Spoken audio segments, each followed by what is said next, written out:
Morning, everyone. Good morning. Morning, sir. Today is Wednesday, September 20th, and it's exactly 10:07. I would like to bring this board meeting into order, and I would like to have a roll call on who's in this meeting today, this morning. Geraldine Stanley, CLB Secretary. Nita Bailey, CLB Investigator Supervisor. Margaret Guerrero, CLB WPS2. Sandra Miller, Office of the Attorney General. Selena Ashland, Board Member. Michelle Santos, Revenue and Taxation. Chuck Sanchez, COB Executive Director. Bernard Benavente, Board Chairman. Andrew Mesa, CLB Investigator. Marcus Fenonia, CLB Investigator. Aaron Aragon, CLB Investigator. And then we have Ms. Rena Borja. Rena? And Rena Borja, Vice Chair, zooming in. Good morning, ma'am. Thank you for being here today.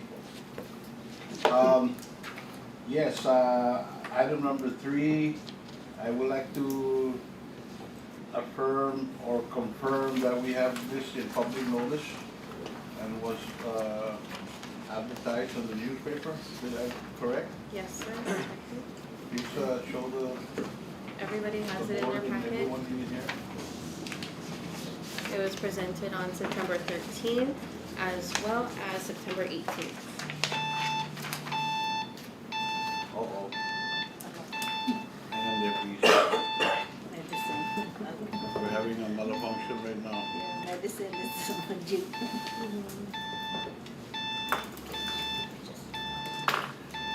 Oh, shoot. Okay. You're hot. Okay, I'd like to motion to move to the, on item 4, to review the minutes that on the last meeting, on August 16, 2023. That was our regular board meeting. Board members, please review. And any comments, please bring it up.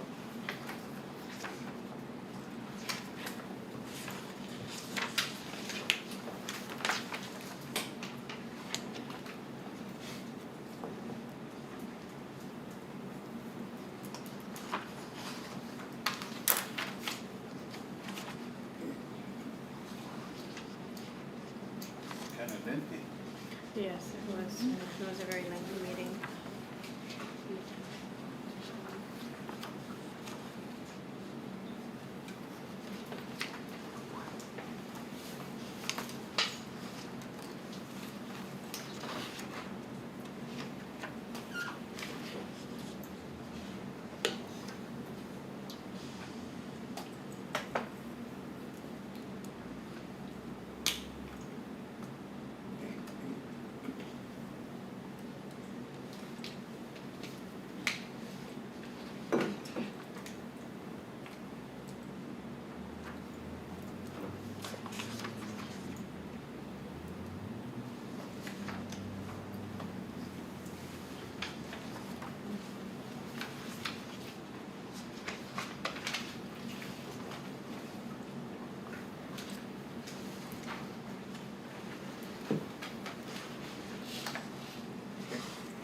Any questions on the minutes? I can move to accept Motion? the minutes from August 16th. A second motion. All in favor? Aye. Aye. Okay, let's move on. Item number 5, public is not here today.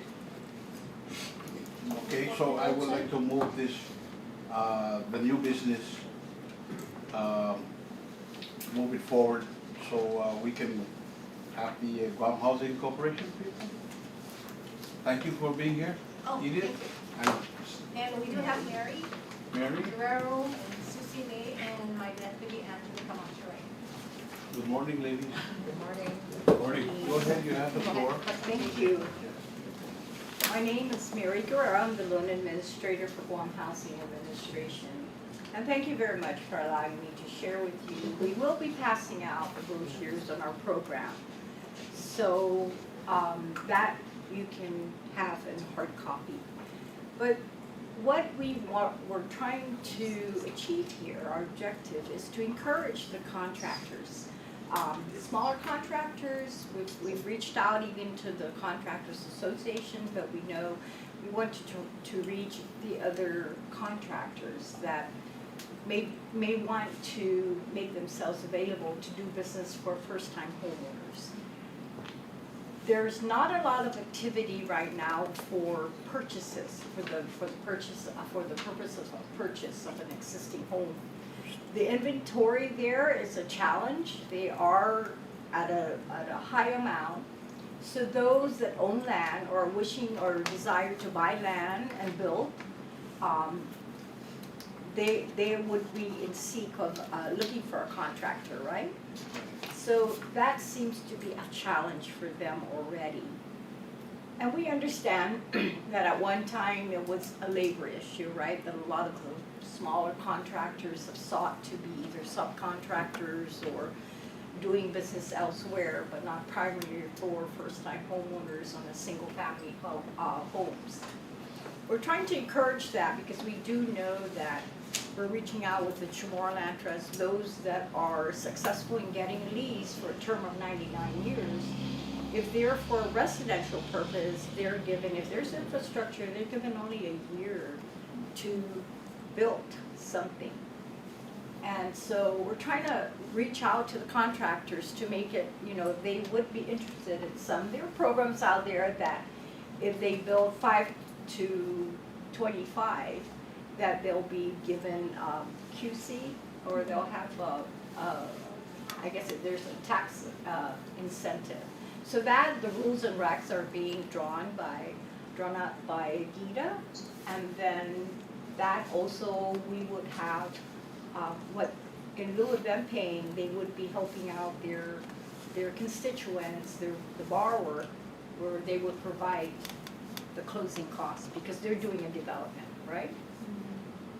Okay, so other than our programs, and we do have 100% financing. So that is another challenge, but because we were able to do 100% financing, they can only really concentrate on their closing costs. And even at that, Guam Housing administers a first-time homeowner program, which they could get up to $10,000, depending on the cost, because it's 4%. So the max on that grant is $10,000. So, we try to address any barriers that cannot, let us realize so that we can pursue homeownership. So the other thing we wanted to share with you and other construction companies, on our construction policy, first of all, it's only one loan. Traditionally, the banks, they have a construction loan, and then when it's completed, it's converted to a permanent. That requires 2 loan closing. With our program, we would do the construction when it's completed. They will be paying interest only during the drawdowns, and then when it's completed, the borrower then would start making the full payment. So it's only one loan. It's just converted. So you're talking at really just one closing. In our construction policy, and I know a lot of the barrier that contractors are witnessing is that the requirement of a performance bond. Because not only is it cost for the bond, but sometimes depending on the relationship with the bonding company, they may be required to put out collateral, and it could be up to 100% of the project.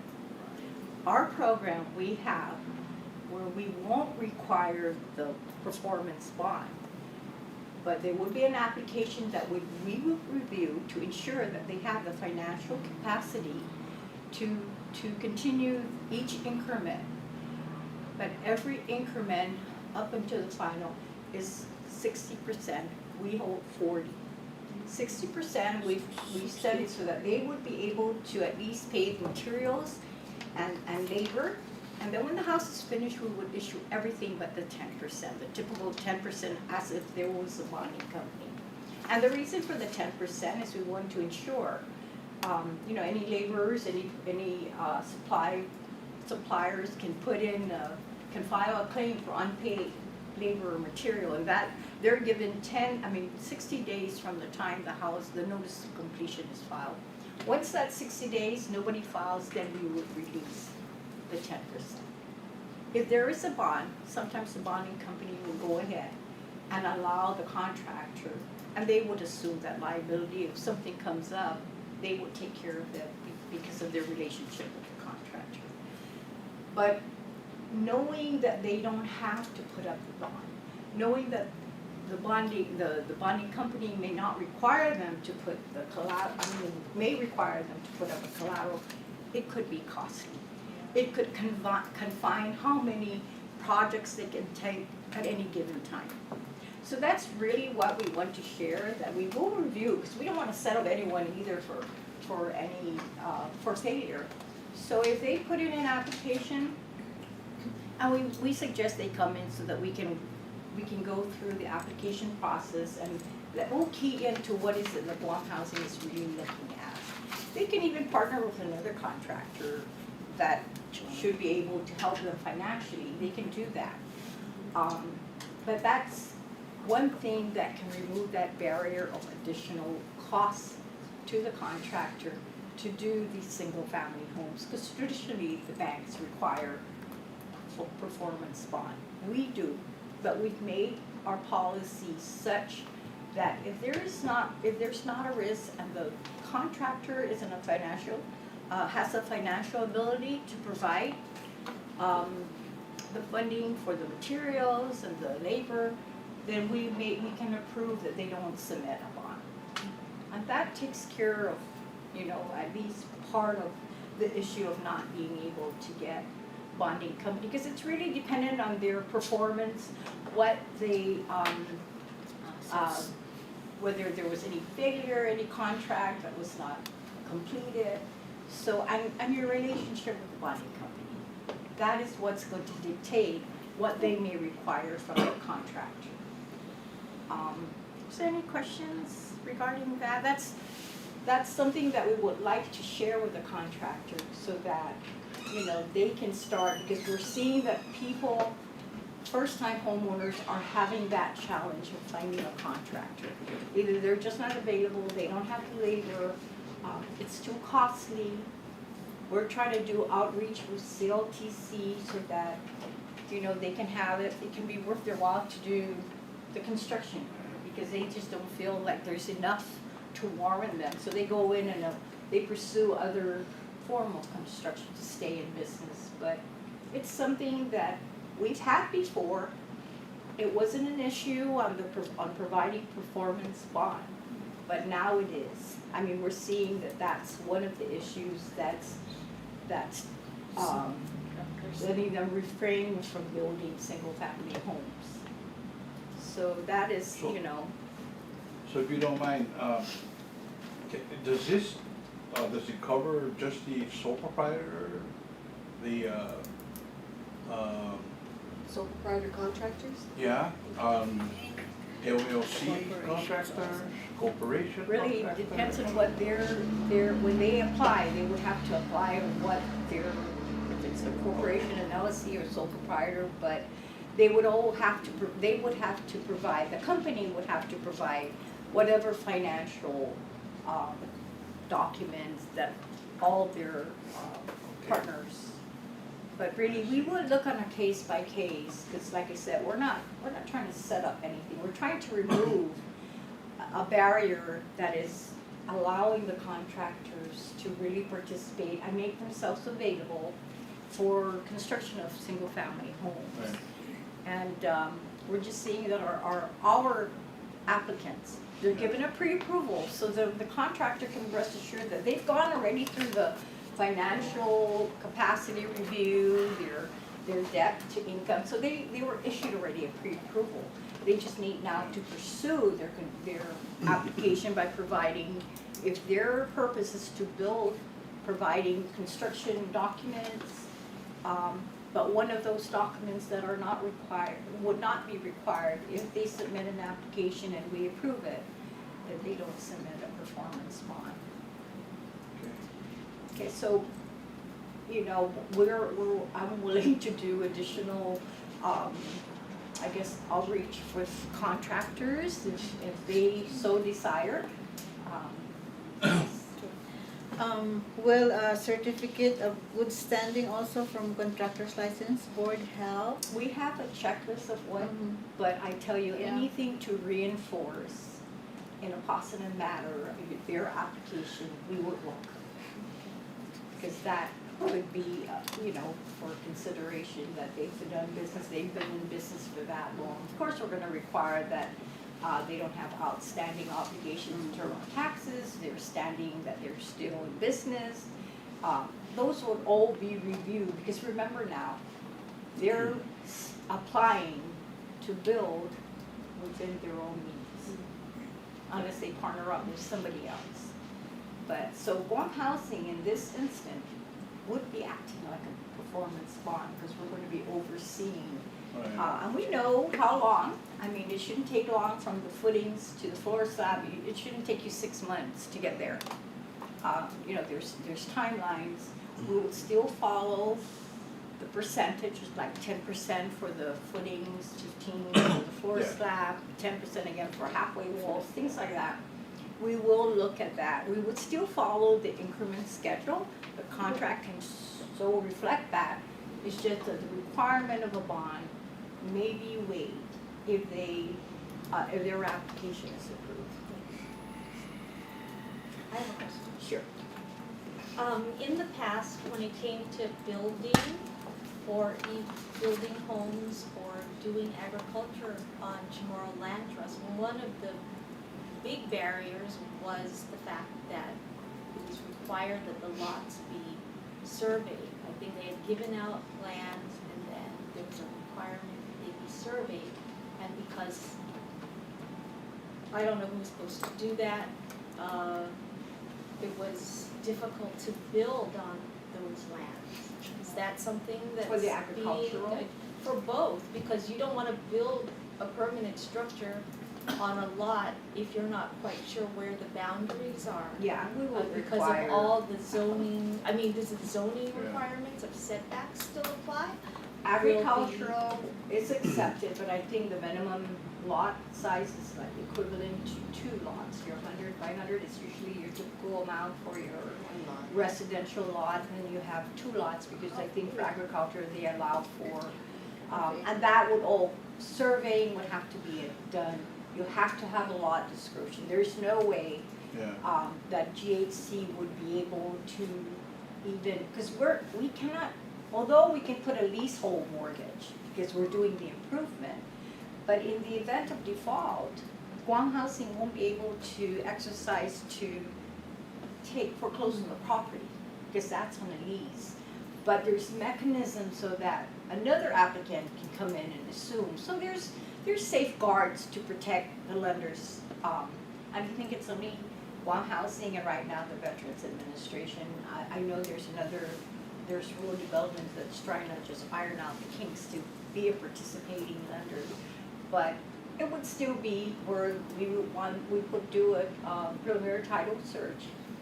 And we'll do whatever is necessary, because we still require a title policy. So I guess my question is, Who is gonna take care of it?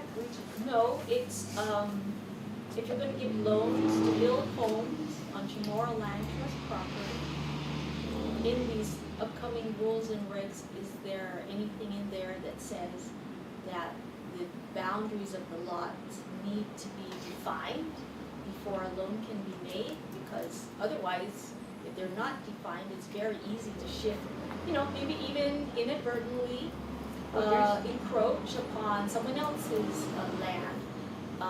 That's one. And then number 2, do the typical building requirements and zoning setbacks apply to these types of homes that Guam Housing is going to approve? We'll still follow the requirements of your building code for each lot. The lot that we're going to be building on is going to be, there would be a specific lot description, we would require a preliminary title report. So if there's an indication that it's an undivided lot, and Guam Housing issues a mortgage, it's gonna be in the entire lot. But I do know that CLTC and the lessee, they can make arrangement if they would like to incur the cost for the survey to move along, and somehow it would be, I guess, adjusted with whatever taxes that may be, real property tax that may become due. They won't have to pay it, because it's just, they would take care of the survey in lieu of that. So we'll still do the regular underwriting in terms of the collateral. JC just, or any lender, wouldn't be able to take possession of the property, but it still would be subject to the loan. And we will do the typical underwriting of ensuring that the property has no other issues of any undivided interest, any encroachment, there's no access. All of that would pretty much be reflected, because they're required to submit property map. And then your contractor also would need that, so he would safeguard to make sure that, and then when the house is being built on the foundation, we also require from the title company a foundation endorsement that says that yes, the house that you're building, the proposed building, is on the right lot. And that's going to be a policy to also, I guess, protect the lender, that you're putting in funds that it is on the right property. So all those will be addressed. Believe me, we have issues where we have to send them back. And I know that Chamorro Land Trust, for agricultural, it's not necessarily that they subdivide it, but when it comes to the residential, they do look at having the survey done. And it's an option whether the lessee wants to incur that cost to do the survey instead of waiting. What we're seeing that may be a challenge is the availability of infrastructure. But if we can, and we've thrown out options, that if you have leases and you're concentrating a certain tract, and you're giving out leases to what infrastructure is readily available, then maybe you should scale down and not pursue the whole 160 and having everybody all over the place. You concentrate on what would be the easiest infrastructure for them to hook up. And maybe just scale down, and so that you're aware that Guam Housing has made, an amendment to its policy sometime back to remove that requirement if the contractor shows the financial capacity of not having to put a bond. So that's basically, we'll be handing out brochures on our program. Our direct loan, Guam Housing won't be able to pursue the processing. They have to be denied by one bank. Okay. So just one, it used to be three. Yeah. So we removed that because that's really discouraging to keep getting denied. I don't know about you guys, but after the first denial already, it hits you, right? So that has been changed some time ago. And then once that is done, then we can pursue, and we work with them. We work with contractors. We work, like I said, we look at the overall picture and we try to see where the barrier may be, and we're working with CLTC, so we let them know what our requirement is, but. So my question is, how can we help you? Okay, Other than giving you access to our listing and, I don't know of any event where we have the contractors gathered at any one time, right, or? Is there any notices that are given to contractors that maybe you can just have them come in? We'll do our own, we'll do our outreach, but I'm just thinking with the contractors licensing board where you have that purview of what is required for them, that maybe, but we welcome for them to come in and meet with us and can go over it on a one-to-one, so that they can comprehend what really this concept is all about. But yes. See, you have your brochures, we can help because our investigation team, we go out, to different what you call that, the Work senior sites, citizen work centers, community centers, we go out there and put our brochures also, like a notice about licensing and stuff like that, so maybe we can also put your brochures together with that. Brochures that we do have right now is in our program, so that they know, we know that conventional, that even at that, there's no really lender that's providing conventional Right. loan that would build on tomorrow land trust. So this is a And there's federal good program, info. right? This is Guam Housing, so it's a local. It's not federally funded? Huh? This is all within our own resources. Yeah. Is this on social media already, like the newspaper? Well- Can we reach out by that way? We've Here. done it on our website, we try to do a lot of the marketing. I really like to zoom in on a certain group that can make a difference and show the greatest impact, so that it's disseminated to whoever we want. We can give you brochures or whatever material you have, reading material you have. It's also great when they come in for renewal. Yeah.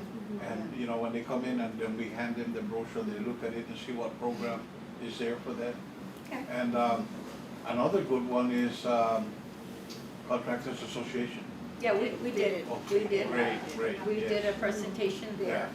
But we wanted to make sure we just didn't miss any opportunity that we can reach out to the contract. Like I said, if a few of them want to come together and say, hey, can we meet, and you go over the requirement, we can go Right, over, right. walk them through the application. Because that one requires them to attach certain documents, so we can do our due diligence review that, that they can complete the project without a performance Right. bond. Because the performance bond is really the assurance that the project will be, because if they don't, the bonding company steps in to complete the What project. I encounter is the sole proprietor, small business, they're having an issue on having bonding. Because they're starting out or they don't have the capacity yet, they don't have the seed money or whatever they need to get the bonding. So they're just like doing small jobs and not moving forward to get bigger into the community and help out like the programs you have now. Yeah, and it's only for GHC's 64. Loan assistance program.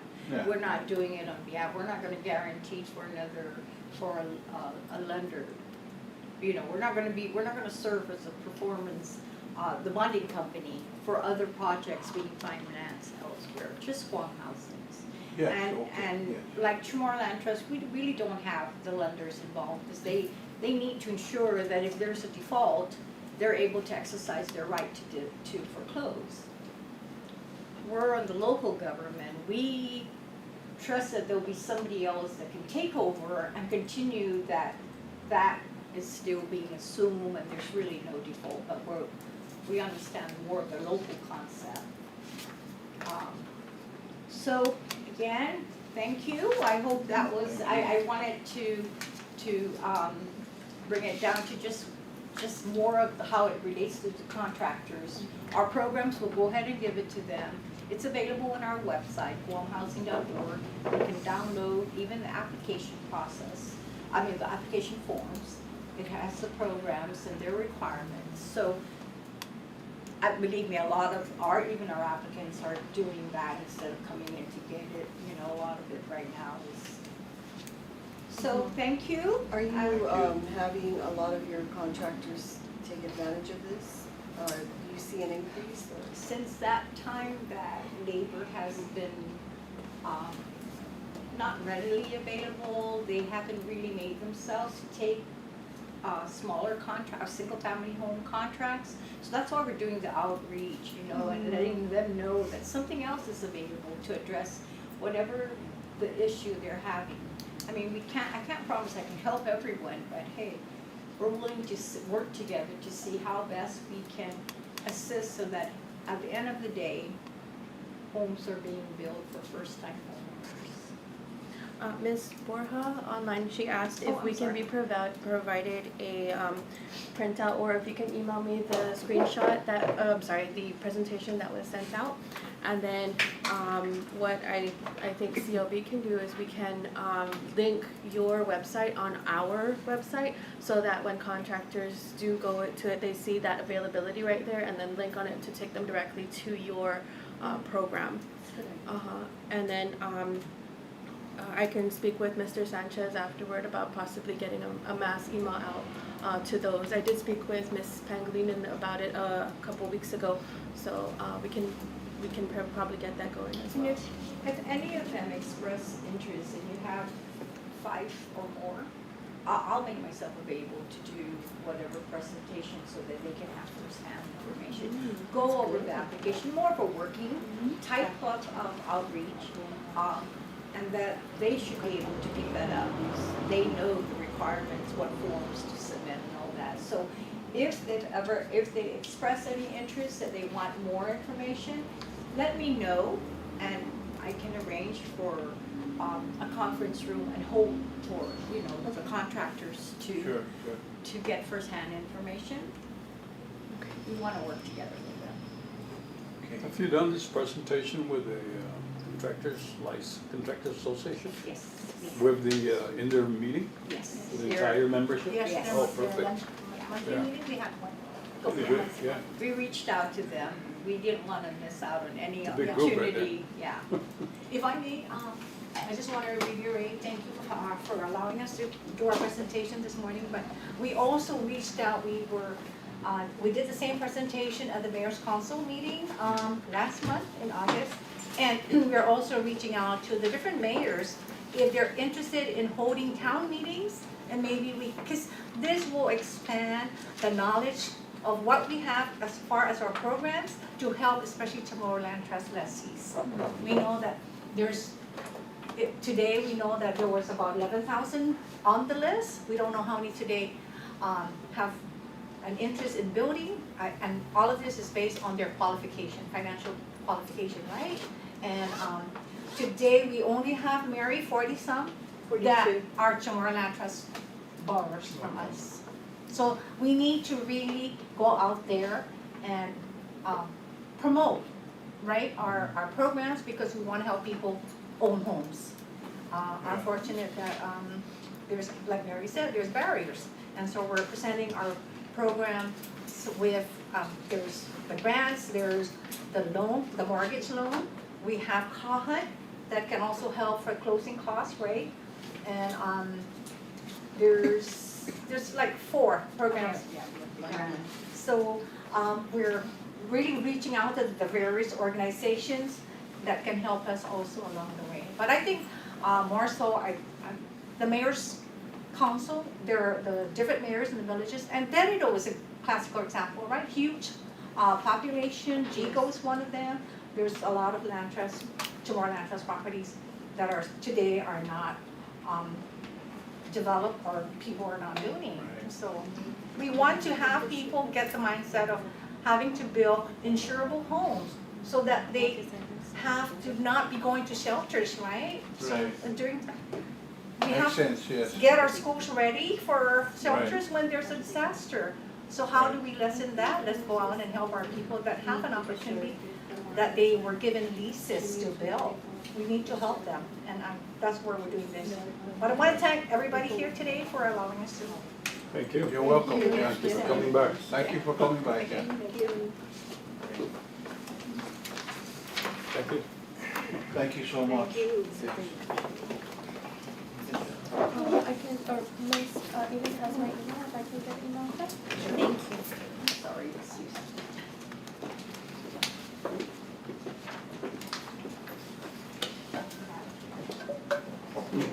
Okay, I motion to go back to item 5. If the board would accept the motion with the public comments. And we have Mr. Leonguero here. Thank you, sir, for being here this morning. Thank you.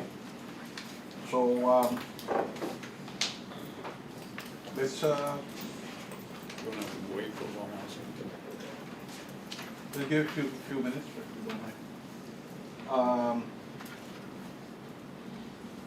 Tina, so everything that is rolling, we have, I just gave her some documents are all brochures that we in got. fact. When it's We in got- my we got report, that. It'll when be- it gets to my report, I will.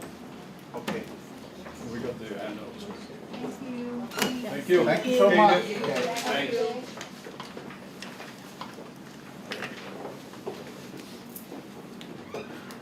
Okay, Mr. Leon Guerrero, you have the floor, go ahead, sir. Last meeting, I was told that the complaint with Kindo Electric versus Marco would be reopened or amended to be stayed open, and that there was gonna be a revised, detailed summary report of the sequence of events. And so I'm kind of waiting. I actually sent in a Freedom of Information request asking for the status of that. And I don't know what liberty you have, but the answer to that Freedom of Information is case is open or case is ongoing. That's it. So that really, as a person in the public, doesn't give me much information other than cases ongoing. So the request was made last meeting for a revised summary sequence of events, and I tried to get a Freedom of Information where we're at in that. I'm not allowed to know at that time. Maybe the board can mention. I don't know. I continue to pursue what licensing Marco had in 2019 that authorized them to do this work, electrical work out in the field, regardless of this new electrical requirement, C68 or whatever it is, that's not approved yet. I'm gonna assume in 2019 there was some licensing requirement for electrical work out in the field. And I've asked, because my brother's complaint is that they were doing unlicensed work in the field. We produced hundreds of pages of documents proving that they actually did the work out in the field. So I'm asking, and I continue to ask this organization, what licensing did Marco have in 2019, 2020, 2021 that allows them to do electrical work out in the field? Do we have that available for Mr. Leon Guerrero? The summary, the revised summary report? We have, it is in my The- report, it is an update, it was forwarded, if I can finish, my report, then, So it's not done yet? it's done already. It's done already? But it is part of my report. As we move down, sir, we'll Yeah, go Okay. get if to you it. wanna move down to my, then I could answer it. Okay, First, let me interject that the report was completed by the investigation section, forwarded to my office, and from there we had forwarded to the AG's office for review. And once that's completed, it's gonna come back to the board for the final here. And then from there on, it will be, Mr. Guerrero will be given a copy of that final investigation report. I did review that report, Okay. and if the board is ready to look at it as well, I think we should look at it together Yeah. okay. and make it public, because it is a public, it's gonna Sure, be a public sure. document. So can I go to your summary so we can address it? It's on the agenda It's in- anyway, so. Yeah, it's already submitted today, attached to our report. The amended it's there, in your, the packet that we've given as part of the investigation section report. There was an endorsement there from, the director, for legal counsel. Okay. And it's in part of the board packet. Part of the board packet, it is It there. should even already be online if it isn't there. Yeah. So it was itemized there, the timeline of events, what happened to, because the previous report, we discussed about the 2021-09-08, but we were recommended to do the brief on the 2019, August 2019 complaint by Kenneth at that time. So we have submitted the facts about that, the 2019. That was the amendment, because it was recommended that we could do the amendment to the brief summary that we had submitted on August 18. So now we have the amendment. Was submitted to executive director forwarded it to legal. So this is the amendment you're talking about? Yes, sir, this one, The amendment. This is Yeah.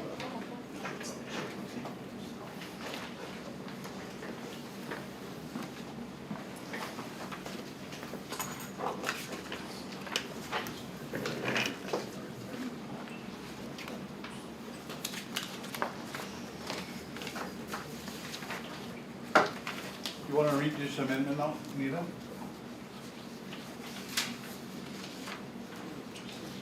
I can read it. The amendment, the background of the amendment was during the Contractors License Board meeting held on August 18, 2023. It was recommended to amend the brief summary submitted to the board to include the status of the complaint filed by Mr. Kenneth Leon Guerrero in August of 2019. So the history, case number 2019-0809, Kenneth Leon Guerrero versus Morico Equipment. Mr. Kenneth Leon Guerrero filed a complaint against Morico, alleging that Morico is performing work as a contractor without the required C68 license for generator maintenance, generator, and shelter installation. So that case was assigned to Mr. Joseph Terlahi at the time, and then on August 2019. On September 26 of 2019, the notice to appear was sent to Morico Equipment. And on October 24, 2019, Mr. Ross Morrison and attorney Kevin Fowler appeared at the CLB, explained that Morico Equipment is not a contractor. They also mentioned that the CLB revised rules and regulations were not lawfully adopted through the administrative adjudication law. So on October 24, 2019, Investigator Terlahi sent an email to Attorney Fowler that he is researching in the code annotated if the rules and regulations has been duly adopted, and also reached out with our legal counsel for further assistance. The email is attached in this. Can I make a comment, please? My brother didn't complain to the Contractors Licensing Board that they weren't following C68. I doubt my brother even knew the internals of C68 since it wasn't even passed. That's not what the complaint was. This is wrong. The complaint was, excuse me, Leah, the complaint was Morico's performing electrical work out in the field unlicensed. That's the complaint. You have this verbiage wrong. Because to imply C68, something my brother didn't know anything about because it wasn't approved, it was in the draft mode, is wrong. That is not what the complaint was. They were performing electrical work out in the field unlicensed. If you can change that statement of what Kindo Electric complained about, and then go on with your investigation. Because was there electrical certifications required in 2019 to do electrical work out in the field? That's the I'm complaint. sorry, it was generator that he was complaining about. Even on the second complaint, it's the same thing. It was all about the generator. But it doesn't say C68, No. does it? It says C68 because generator falls under C68. But does it say C68 on that? It says here that it's a generator, so I know in the original complaint I could not say anything about it because, but it was forwarded. Okay, so the second complaint says generator. You've lost the first complaint. You can't say what it was. I'm telling you, my brother told me. They're doing, well, first of all, we provided hundreds of documents that show Morico is, just a second, is doing electrical work in the field. From 2019, we have hundreds of pages of proof. The question is this, regardless of what Nita's saying, did they have to have electrical licensing to do that? It was mainly the generator because the answer of Attorney Fowler, if I could not really say because as I said, Kindo is not here, I don't have the documents. I was just, this happened on the response of the attorney that was representing Morico at that time. It's all about generator. But and if I may, just because I sense we're going around in circles. Circles, yeah. Yeah, I don't know what the 19 complaint said, but it's probably, I'm guessing, the same as this one. And It's nowhere generator. here, it says generator. Yeah, generator. But where does it say C68? And the point is, it does not. And Attorney Fowler just assumed it was gonna be C68 and C68 was not adjudicated yet. But just because some attorneys suggest it should be C68 and it doesn't exist, this is the board's rules. What does the board say?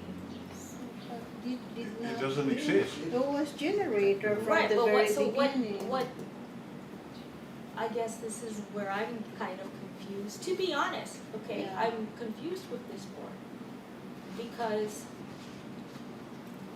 in 2019 and again in 2021, was there a requirement for to have a license, I don't care the number, to have a license to do generator work out in the field?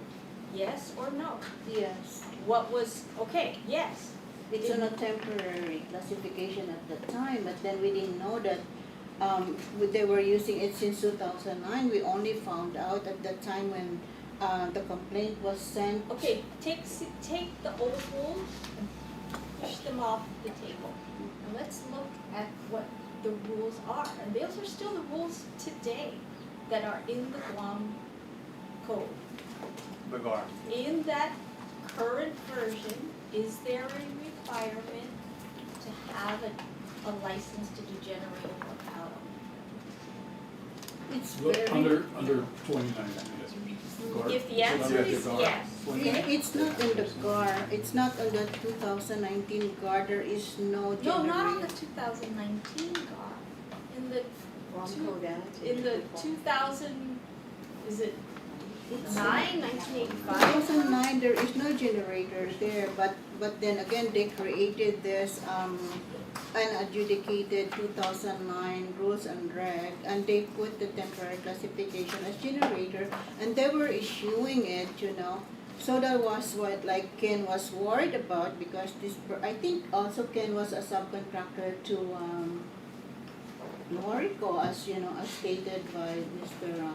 We did not really get into details with that with Ken, because he was just concerned about all the generators that Norico was doing, and that's why we had forwarded that complaint to Attorney Fowler, and then because if in the beginning, if the complaint that Mr. Fowler received was electrical, then it's a different story. But the complaint that was received was generator. That's why he responded as to the generator portion of it. Is it generator electrical? No. Generator is a separate C68. To my understanding, Morocco is doing sales, correct? Mm-hmm. They're selling the units, right? So they're installing it. If they're installing them, they're touching the electrical apparatus from the GPA side or to the generator, then they need a C68.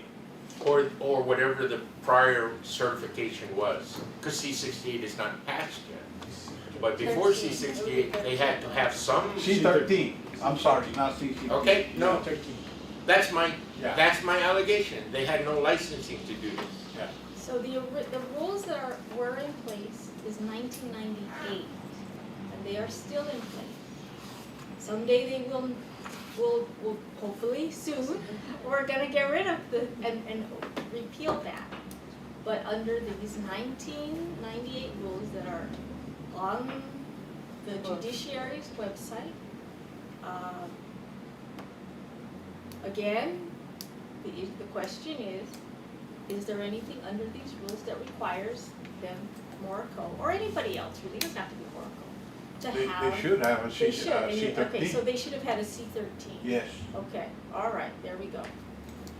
So, just because Fowler comes back and says, oh, well, there's no C68, well, there should have been a C13, there should have been a C13. Right. And it's this board that should say, oh, you got it wrong, it's not that C6, it's not C68, it You're- was C13. Your brother had the C13. Yeah. But, My And- brother he was fully certified, and he was certified master electrician. So he had attained the highest level of certification.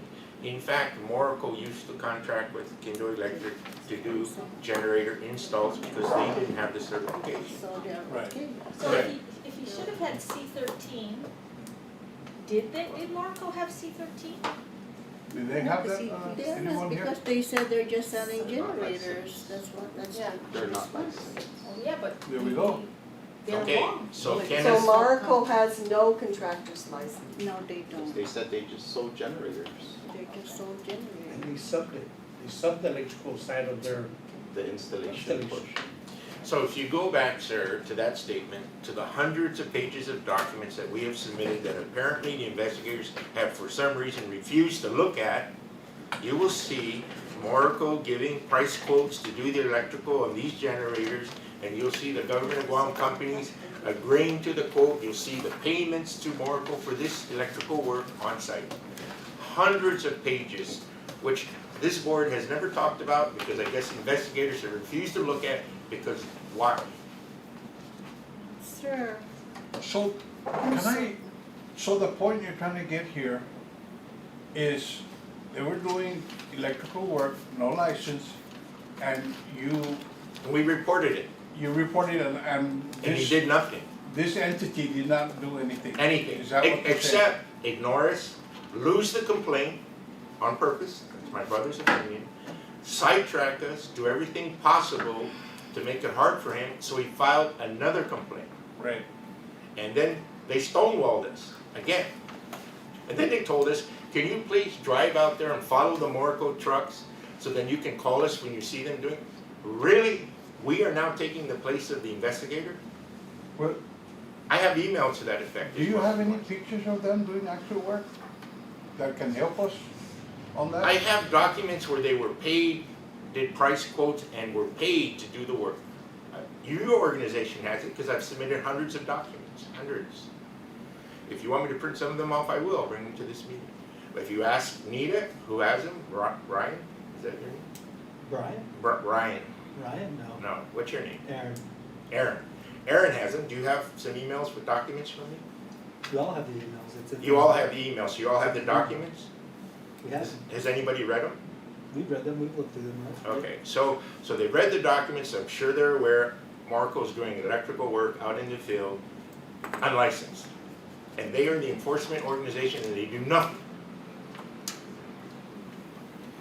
So, we're looking at, that's the past.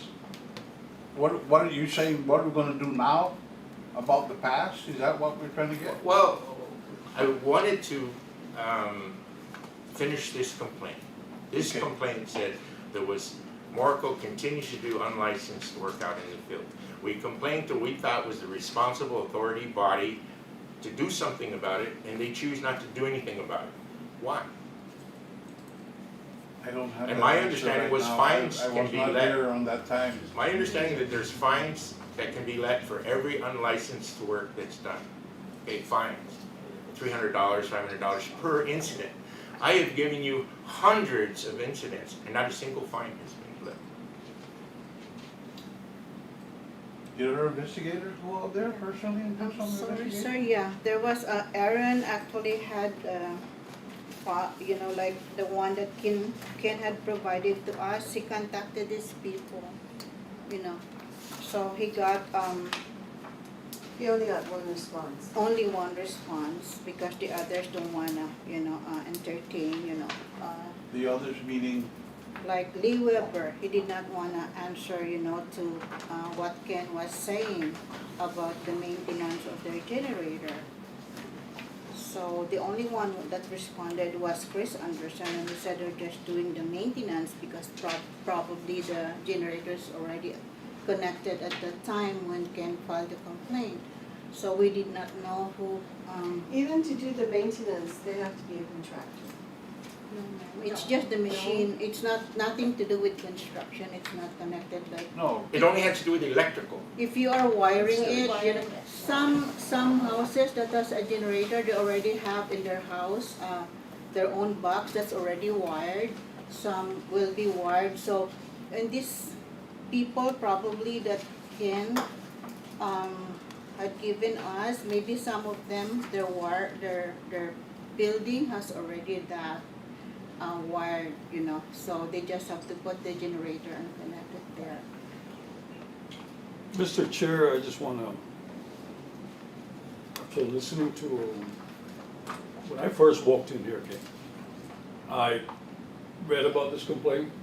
I have tried to follow up and catch up what's going on here, and here's what it is, if you guys notice on this report here. There were 2 individuals that started out this complaint, or started investigating. And what had happened back then was, these guys were resigning. Anita, correct me if I'm wrong, but they had resigned during this investigation, right? Yes. And at that point, that's when Aaron took over, correct? I think one of them, That's the second complaint. one of them Yeah. died. Yeah, One died, one. there were actually Yeah, three. but, okay, so we lost the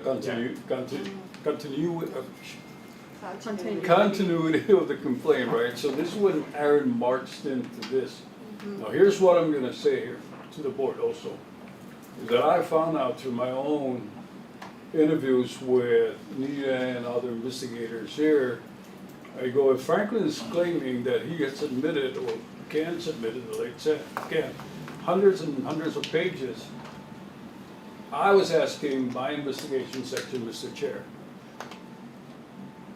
what the heck happened to those pages? It cannot just disappear here, really, if it was submitted. Well, here's the problem. In the past, the part of the SOP for investigators was each person would be responsible for their own case that's assigned to them, and each individual should have their own file as they're assigned to that case. Now, here's the truth. Apparently this is what's happening. They took over, Nita took over, or whoever took over those cases. That's why there's difficulty of locating those files, right? Because, well, one passed, and the other one, I don't know, Nita, did you ever Resigned, yeah. Did you ever talk to them before they left, or where's all this file? And Yeah, there was no central file, is what I'm trying to say. Each investigator had their own file. Well, if the person resigned and he's leaving us, there should be an exit interview, and you should ask him, where are the files of the cases that are pending with you, right? Yeah. At that time, we already know that that file was missing. That's why Ken had to refile, because we could not find it. When we, you know, like everything, no stuff, you know, the one died and then the other one came and then resigned and another one again. Then when I got the 2 on board, that's when we organized everything, because I said everything is all over the place. That's when now we have a central file. There's only one file for investigation. All the cases are there, you know. So if one person leave or somebody, you know, is not present or whatever, somebody's following up, you just have to go to the central file now. so these files, these documents, they're hard copies? Yeah, They're not digitalized? it's not that digital. That's not a true statement, okay? Well, it is and it isn't. I brought a box of 250 pages here and the secretary scanned it. So you scanned it here, okay? And then I sent emails to Nita and Aaron. So Nita, and I asked for acknowledged receipt. Nita, who is the continuity of knowledge here? Yes, we may have lost an inspector here. Yes, we may have lost an inspector here. Yes, an inspector left it. She was the supervisor of every one of those inspectors. She was the one I called and talked to her for all these years. She was aware of the case. I think she still has her emails. She hasn't quit yet. Has hundreds of pages of documents through email to Nita, which I have, if you want me to, when I come back, and I have to leave, I'm sorry. But when I come back next meeting, I know you're not gonna close this case, I will bring for you hard copy copies of some of these documents that I have your investigators acknowledging that they received electronically from me. And now they have sudden amnesia or they can't find it, I don't know. If you need a hard copy, I'll bring what I've sent. Any questions? I'm sorry I have to go, but I have a prior engagement. And I have a Montag, you know. Okay, so we would like, we'll continue this, Okay. okay, board members? Motion to continue this, please inform, Mr. Longuero on our next meeting. Yes, sir. Thank you very much. Thank you, sir. Thank you, sir.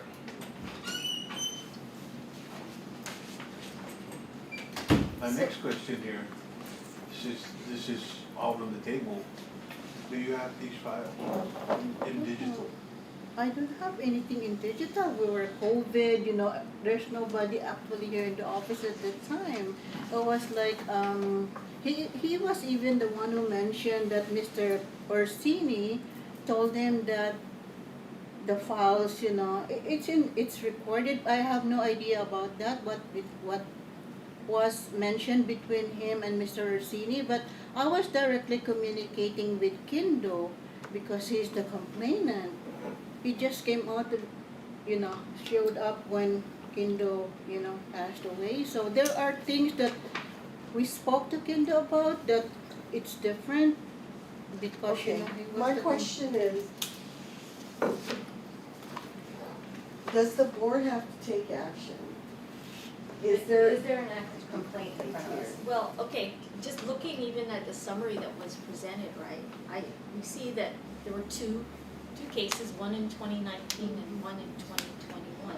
2019 was never closed, okay? Nothing here indicates it's closed. If it's not closed, it should be open, and it should be on the open list. yeah. And I would think that you would all want it to see, to put it there, because it's not on there now, and I think it needs to be put there. 2021 was closed, but at the last meeting, Ms. Borja indicated that it should be reopened. And the minutes are, I can't really tell from the minutes because she says it should be reopened and it should have a motion. I It don't is know. there. It was? From the prior meeting, it's there. It's actually at the bottom of that, Can we put the two, Yeah, I think we should together? consolidate. the first and the second complaint, and then let's decide where we're gonna go from here, because if this body needs to take action on the complaint, The issue is what action do we take? well, it's Because- very, to me, it's obvious that Morco was doing the work without even the C13 license. They're not licensed as a contractor, and they were doing contractual work, right? Contractor That's work. understood. Do you guys agree? That's the allegation. That's the Yeah. allegation. And then we have to differentiate, is it tying into electrical or are we just selling a generator? Yeah. Because you can't stop them from selling a And- generator. But they're because installing it, right? That is the question, who is doing that installation? Well, according to Mr. Villarreal, that's the evidence that's in the missing documents. And it's not his fault, quite honestly, that they got lost. But he just said he's got electronic copies, so let him So produce it. if this is 2019 and this is 2023, how, the legal aspects of this, how do we go back to that date and issue a citation when it's past tense, past? But all acts are always past tense. So So we if can somebody still do it. violates today and you hear about it tomorrow, it's in the past. It's a So, statute. sorry. I mean, Attorney, is meaning, there a statute? 2014 is invoices from Yeah. commercial, or the Port Authority, Port Authority. that's, He But gave at the us a whole time- bunch of stuff, Well, right, what to go stops through. the statute is the filing of the complaint. Are you saying he Sorry. gave you documents that were not related? Yeah. Yes, that's what I am saying. What does the 2014 have to do when he filed the complaint in 2019? It's- Receipts It's the receipts, and then in the Parts. receipts, it does say Of generator. parts from, for generator parts. So you do have the document. There's Generator two, parts. there's two like separate Let's bring this packets together. that's being And let's close this The one from case. 2019, which we were not on board, but in 2021 again, that's when he was saying he has an email saying that he emailed Miss Nita and Aaron and stuff. So where's That's those? this. That's this here. That's 2021. This is 2021. But he was forced to Miss, file Borja's 2021 asking because something, sir. 2019 Was was lost. lost. Wait, yeah. He would never have filed. What do you think happened to 2021, 2019? That I Can I interrupt? Hey, listen up, guys, please. Let's Just repeat repeat the it. thought. What's Mr. Ortina's, Hold on. Go ahead, Ms. Borja. I think there's so many finger pointing here that we just need to stop. I think Mr. Leongar only, from the beginning, his complaint, the only thing we need to answer right now is his complaint. And I think he's only looking for, was Morocco licensed to do that work? That's his brother's complaint. And I think all these documents we have, I think bottom line is, whether it's 2014, 2019, 2023, does Morocco have a license to do what You already said. Ken right? was complaining about? Just answer that. And if they didn't, then the next thing would be, it's 4 years ago. Do we penalize them or do we penalize them today if they don't have that license? If they have the license today, then we don't do anything. And can go back to Franklin and tell him that, yes, Ken was right, there was an error. Well, we can't do anything in 2019 unless we can. I'm not too sure, that's legal counsel. But he only wanted that answer. We're going around in circles not answering what he wants. He just wants this board or CLB to say they didn't have a license at that time, and Ken was right. I think he's not looking for money. He's looking for vindication of his brother's comments, and I think that's what we should look at and say, yes, there was an error, and yes, or there was no error. But that's, I think, bottom line, that's what he's looking for. And to blame who got this, got that, and during COVID, that's not it. We can say, yes, sorry, you made a mistake, CLB did not give you a receipt saying we got these documents. I'm not, But I don't think think we're trying to blame, we're trying to do is understand what happened. That's what I'm trying to understand, is what happened. But I agree with the staff. People died, people resigned, and then COVID came in, so it's a lot of mess. But he's looking for a chronological, he has it himself.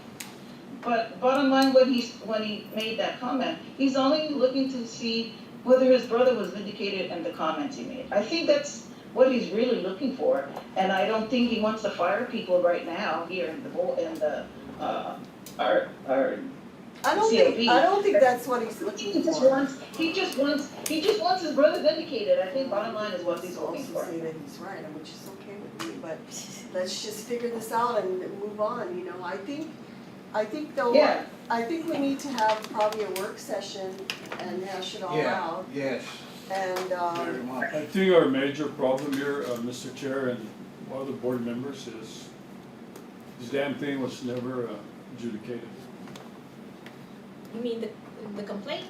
No, the C-68. The licensing. There's no license. I think C68 quite honestly is irrelevant.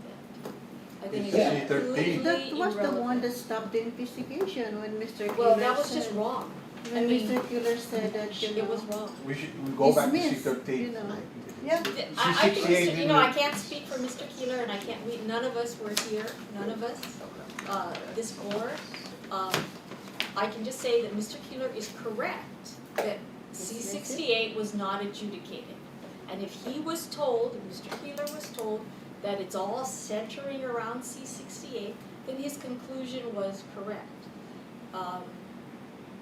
But I think there's a flip side to that, because no one seemed to, I don't see it here, you know, I don't see anything that that Mr. Keeler was told, oh, but even though C68's not the right classification, it's really C13. And had he known that, things might have been different. And, you know, Right. Mr. Keeler's not here, we can ask him, because he's still around. So, My question to Mr. Longuero the next session is, he's got the information, he needs his C-68, Yes, that's the answer and everything to his, what he's trying to get to. So what's the next step? Because there's something hidden there. I don't know what it is. Well, I think regardless of what he wants, the board has to do what they need to do, right? Right. So we already know that Morica was in violation of not having a license, a contractor's license, whether it's C-13 or whatever it is, they were doing things that they shouldn't have been doing. Now, what do we do about it? We, Legal counsel, can we go back to that date? Yes, you can. Why do you think you cannot? Because in 2019, Mr. Leon Guerrero filed his complaint. As soon as he did that, I don't know what the statute of limitations here, but let's just say it's 4 years. I don't even know if there was a statute of limitations for this, but I think it's 7 years. I mean, we can look it up. But if in 2019 he files something, then anything, he can go back as far as, let's say it's 4 years, then he can go back to 2015. If it's 7 years, he can go back to there. But just because it's today, doesn't mean you can't adjudicate a 2019 case. That it continues to remain open, because 2019 was never closed. Okay? So if you go down to the Superior Court, you're gonna see cases there that were filed in the 80s. They are still going on, because the filing of a complaint always stops the clock. If it didn't, then everyone, the court, could just sit around and do nothing deliberately and stall for time. Right. And that's not the law. Okay. So 2019 was never closed, it's still open, and whatever is within the window of that, it's fine. And can I ask, no, that I'm looking at you and I'm trying to feel how you're feeling, and you're upset about something, and I'm not quite sure what it is. You don't want us to close this? What is it that you think should happen? I'm just thinking because there was like an advice from legal counsel. We're counting on legal because this is like attorney to attorney communication when everything started. So we depended on the legal opinion because we are not attorney. It's hard for us to, answer to Mr. Fowler and Mr. Keeler. So both of them are communicating already. Based on the thesis and the document on the first complaint, and then that's when Mr. Fowler said that the C68, because to be honest, it's just the generator, that he was complaining about on the original complaint. That's why when we were here, Fowler and Ross Morrison appeared. That was the main issue that was discussed. So it was followed up by an email of what was discussed, and that's what he was saying, that they are not doing construction because they are just selling generators, and the maintenance that they're doing is not like to check on the electrical or whatever, just to repair the parts of the generators that they are selling. It was the first one, so it was communicated to legal counsel. What can we do now? We found out that it's not adopted, the law is not adopted. We were going to the compiler, there was nothing there because the one that we were using, it has a C68, but the guard does not have the C68. So then that's when later on it was brought up in the board meeting, and then we were told that it was not actually formally adopted. So Mr. Keeler then was asked what we're gonna do with those complaints that has a C68. So he said that the complaints that has a C68 should be dismissed. So it's not only, honestly, Morico that was dismissed.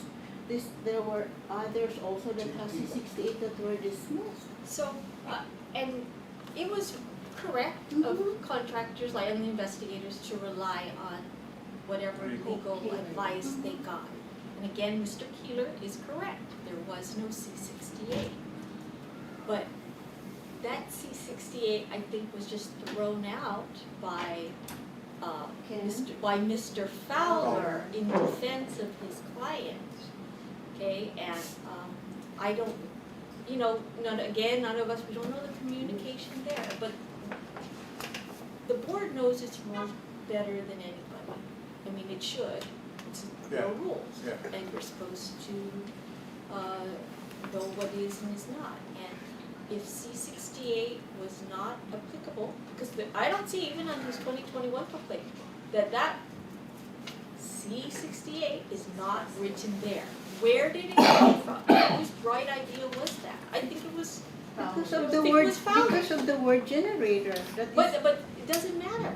Generator, just because you have a generator, like Mr. Benedetti pulled out, if it's somehow gotta be connected to the house, right? It doesn't work unless you're just using it outside in the field. But I understand what Nina's saying, Yeah, but and I agree with Ms. Nina. but the fact is it's still looming and we have to do something about it. Something needs to be done. Because we got we sent a letter on 2021 to Tom, like to get a guidance regarding this. And that's correct, Ms. Nina, you were right, okay? But what Mr. Leon Guerrero is asking, to me, is the equivalent of a reconsideration, okay? And even in the court, you can go there and ask, I don't agree with this, can you reconsider? Right. And I would take that as his request for the board to look at this again with fresh eyes, knowing everything, and reconsider its position. And he says he's got evidence. It's sad that the box was lost, but that doesn't, that's not kind of his fault. And he says he's got some stuff, so why don't we give him a chance to bring in his stuff? Okay. And the board has the power to look at this again and, Okay. and decide, and make its own decision. DPW and COB, what year? What year was DPW and CLB separated? I don't have that information right off the top of my head. Maria has that actual date. God, Anybody's? I was Is that sitting on this 19? board in 77. 1980, 77 was when. and during Ricky's, I was on this So board. since 1977, 77. that's my biggest problem here right now. And I'm thinking as to, here, and really, how can we shut this case down? But here's the problem. Since 1977, Mr. Chairman, there was a law that was created that separated DPW from COB. Correct. Check this out. This is the big one here now, guys. What year was I that? was holding back this, I don't wanna mention it. 77. 1977, we were separated. Ever since 1977, there was no updated ruling on our statutes for COB. Since 1977, Mr. Chair and board members, we were performing duties, responsibilities, and operations without any official adjudication that separated DPW and Public Works. So, in other words, we were using DPW's GAR 29, which is, in all actuality, we're supposed to be using GAR 25, which falls under COB.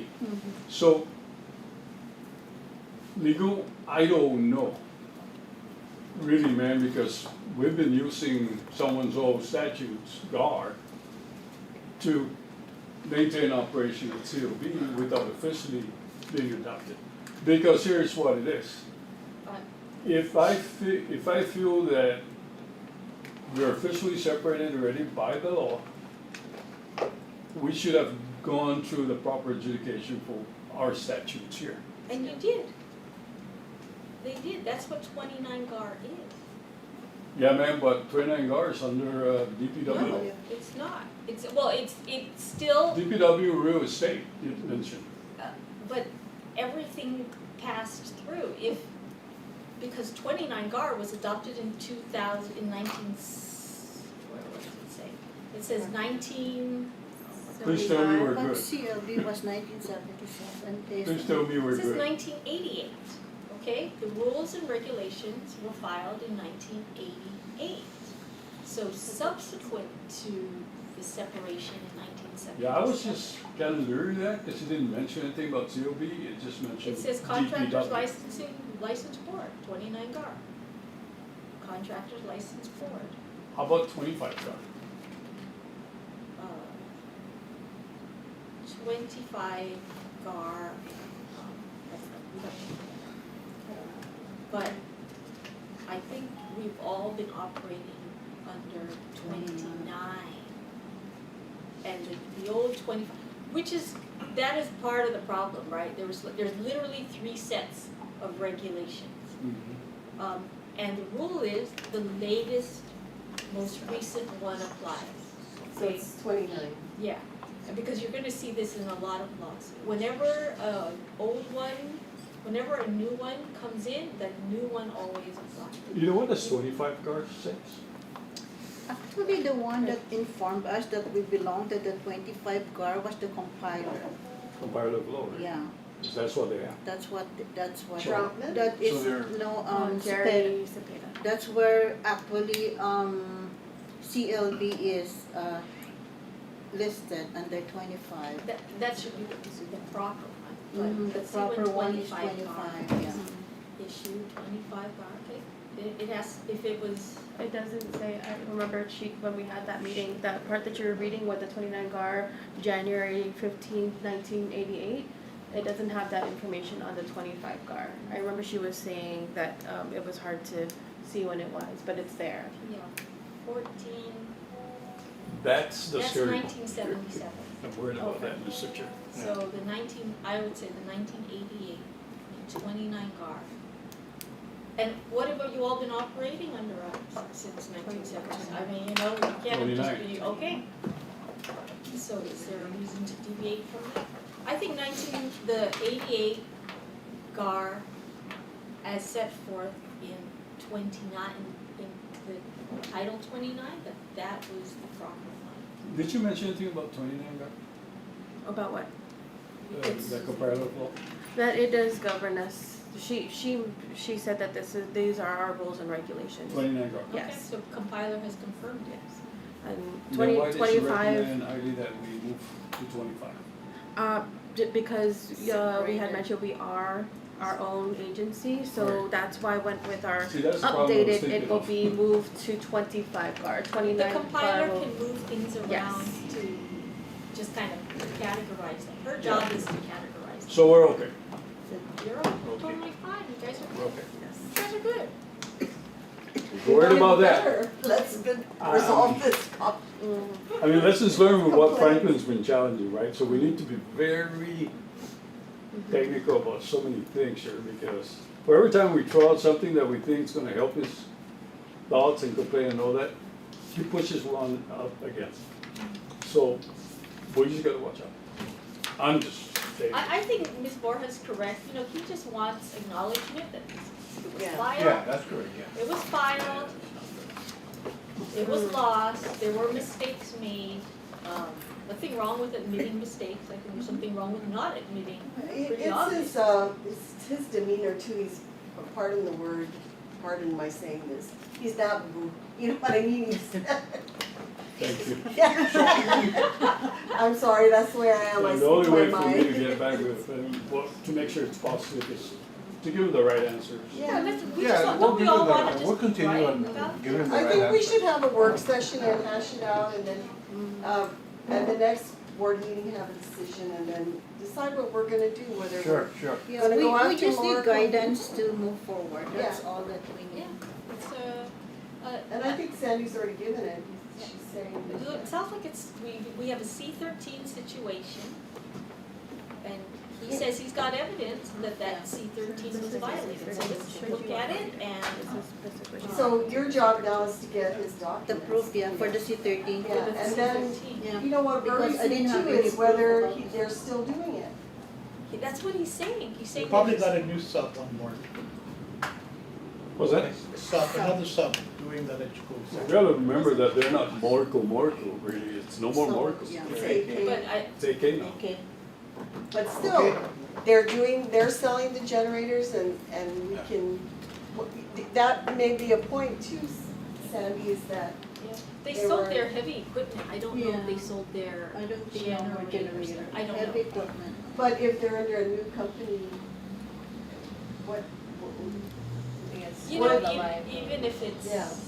There's still, Morco is now AK, the Yeah. name Morco is still there, there, yeah. it's just a different management. They're still doing what they're doing. So, You know, even if they're not, I think, you know, the board can at least recognize, you know, Mr. Leon Guerrero's complaint and, Sure. whether it has enforcement teeth at the moment, that's, I Questionable, think, a yeah. question that we'll answer down the road. Yes. But we need to determine there were violations. If, we don't know if there's violations. Right, I think all we've decided is that it should have been C-13. But were there violations of C-13? And to reopen, right? Yeah, That's I don't- merge it and Yeah, and to put the two together. So, motion to continue this? I move we continue, Continue? ask for work session. And the rest of the advertising. agenda will continue next board Okay. meeting? Second. All in favor? It's We need a okay. second, sir? Ms. Santos is the first. Second? She's also motioning for a work session. Session. Yes, I have that down too. Yes. And we'll continue the next board meeting. All in favor? Aye. Aye.